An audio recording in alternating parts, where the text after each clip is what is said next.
시청자 여러분 안녕하십니까? 11월 16일 세 번째 뉴스입니다. 제가 오늘 새벽에도 제가 한번 말씀을 드렸는데요.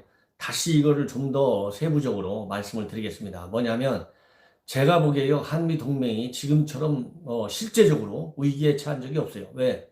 바로 지소미아 때문입니다. 방위비 때문이 아니에요. 지소미아 때문에. 그래서 이거와 관련해서 대통령이 한 얘기, 그 다음에 에스포 국방장관이 한 얘기를 하나하나 구체적으로 여러분들께 인용을 해가면서 한미동맹이 왜 위태로운지 이거를 여러분들께서 쉽게 이해하실 수 있게 제가 말씀을 드리겠습니다. 왜냐하면 이대로 가면요, 결국 한미동맹 절름발이 받게 되지 않고 사실상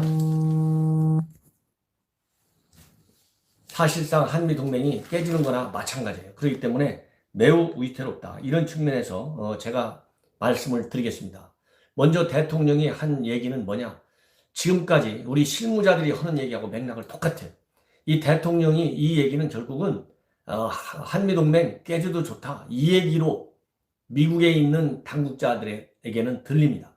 즉 한국 대통령이 직접 미국의 대통령인 트럼프 도전하는, 거부하는 이거나 똑같아요. 왜? 미국 국방장관이 얘기하는 것은 지소미아 살려라, 이 얘기는 트럼프한테 다 보고하고 와서 얘기하는 거지 않습니까? 그럼 대통령이 뭐라고 그랬느냐? 지금까지 실무자들이 뭐라고 했습니까? 일본이 먼저 수출 규제 조치를 취했다는 거예요.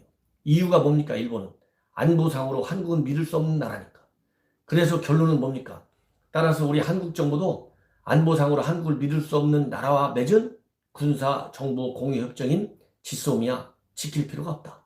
그래서 폐기 처분한다. 이게 논리예요. 요거를 그대로 얘기했어요. 다만 대통령이 한미일 외교안보 3조합 협력관계는 매우 중요하다, 노력을 더 하겠다. 그러나 이 말은 외교적 레토릭으로밖에 미국 정부 관료들에게는 들릴 수밖에 없다. 대통령은요, 외교의 총사령탑입니다. 그렇기 때문에 원칙은 이렇게 깔고 있다 하더라도, 그리고 내부적으로는 이런 방향대로 간다 하더라도 미국의 국방장관을 만난 자리에서는 이 외교에는 항상 예우라는 게 있어요. 예양이라는 것이.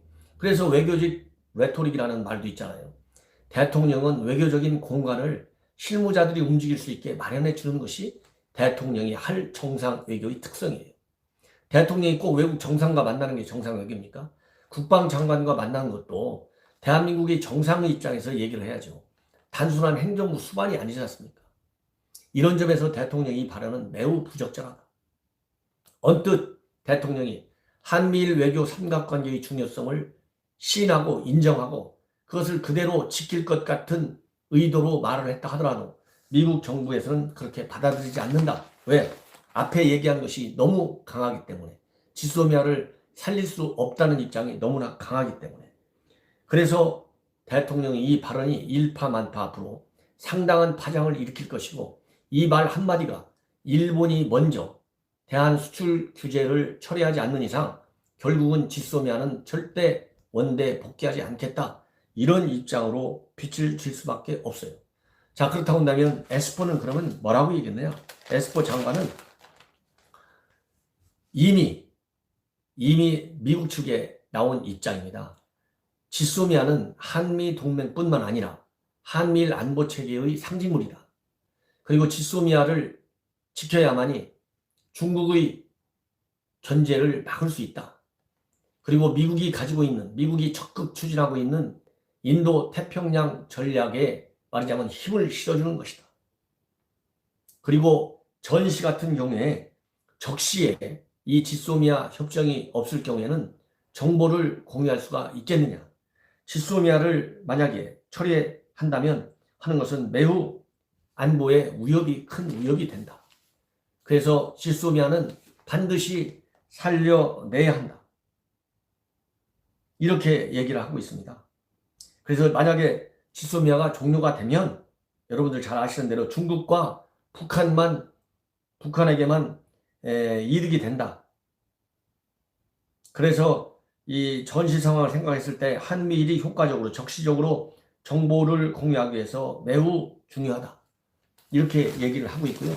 또 뭐라고 또 에스퍼 이 공동 어제 미국 국방장관과 가진 공동 기자회에서 뭐라고 얘기했냐면 지소미아가 갱신이 안 되고 만기가 되도록 방치를 하게 된다면 효과가 약화된다. 북한과 중국 등 공통의 위협이나 도전 과제에 같이 대응할 수 있도록 삼국 간의 관계를 정상 궤도로 올리기 위한 노력을 해야 된다. 그리고 이 전시 상황, 위협 이런 말을 쓰면서 한일 양측 간 이견을 좁힐 수 있도록 촉구했다. 뭐라고 되어 있느냐면 이 전용기 안에서 이 지소미아 복귀 문제와 관련해서 나의 메시지는 명확하다. 지소미아는 반드시 유지되어야 하는 것이다. 이렇게 얘기를 하고 있어요. 자, 이 정도면 미국이 지소미아에 관해서 얼마나 큰 외교적 상징성과 군사적인 효용성을 지금 주장하고 있는지 우리가 충분히 이해하는 것 아니겠어요? 여기에 대해서 정경두 국방장관은 일본이 안보 상황의 문제로 신뢰할 수 없다. 그리고 일본이 수출 규제 조치를 했기 때문에 심사숙고 끝에 이러한 결정을 내렸다. 그리고 청와대 고민정 대변인도 우리가 무작정 지소미아 종료를 번복한다면 이는 당시의 결정이 신중하지 않았다는 얘기가 된다. 이렇게 너무 안일하게 지금 보고 있어요. 이 상황을.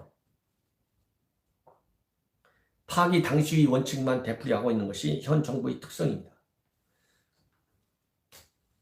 그래서 그러면은 왜 문재인 정부가 대통령이 이렇게까지 똑같이 실무자들하고 똑같은 수준의 외교력을 발휘하지 않고 얘기하느냐? 지금 언론에 나오는 걸 보면 이 안보적인 측면에서 지소미아를 보는 것이 아니고 그 당시 지소미아 파기한 것이 조국 사태를 덮기 위해서 했다라고 하는 그러한 비판을 받은 바 있습니다. 그런데 내년 4월 총선 있잖아요. 만약에 지소미아를 회복 원상 복귀시키는 것을 철회한다면 원상 복귀시키기로 결정을 한다면 지지층이 떠나요. 이거를 우려한다고 합니다. 지난 10차 SMA 방비협정협상도 왜 시간이 많이 끌었냐. 1조가 넘어가면 지지층이 떠나간다. 이것을 가장 크게 우려했다는 거 아니겠어요? 그래서 1조를 고수하다가 5년짜리 협상문이 1년짜리 협상문으로 바뀌어버렸잖아요. 그러다 보니까 이렇게 큰 압박이 오지 않습니까? 동맹이 깨질 위기까지 지금 오는 거잖아요. 방위 때문에도. 지소미아도 마찬가지다. 핵심 지지층 이게 있어서 결정을 번복하기가 어렵다는 겁니다.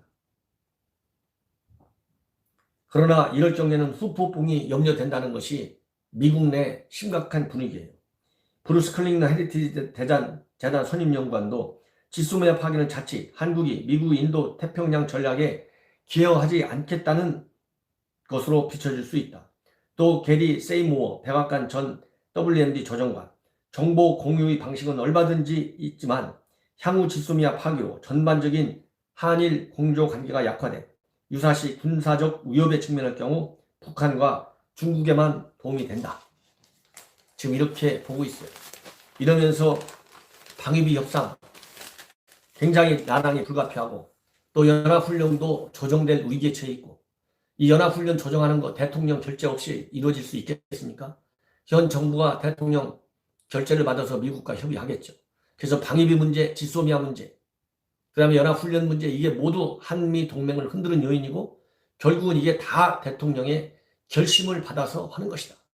여기에 한미 동맹의 결정적 위기가 있다. 이런 말씀을 드리면서 제 방송을 마치겠습니다. 시청자 여러분 대단히 감사드리고요.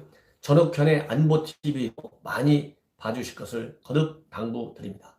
편안한 토요일 되시기 바랍니다.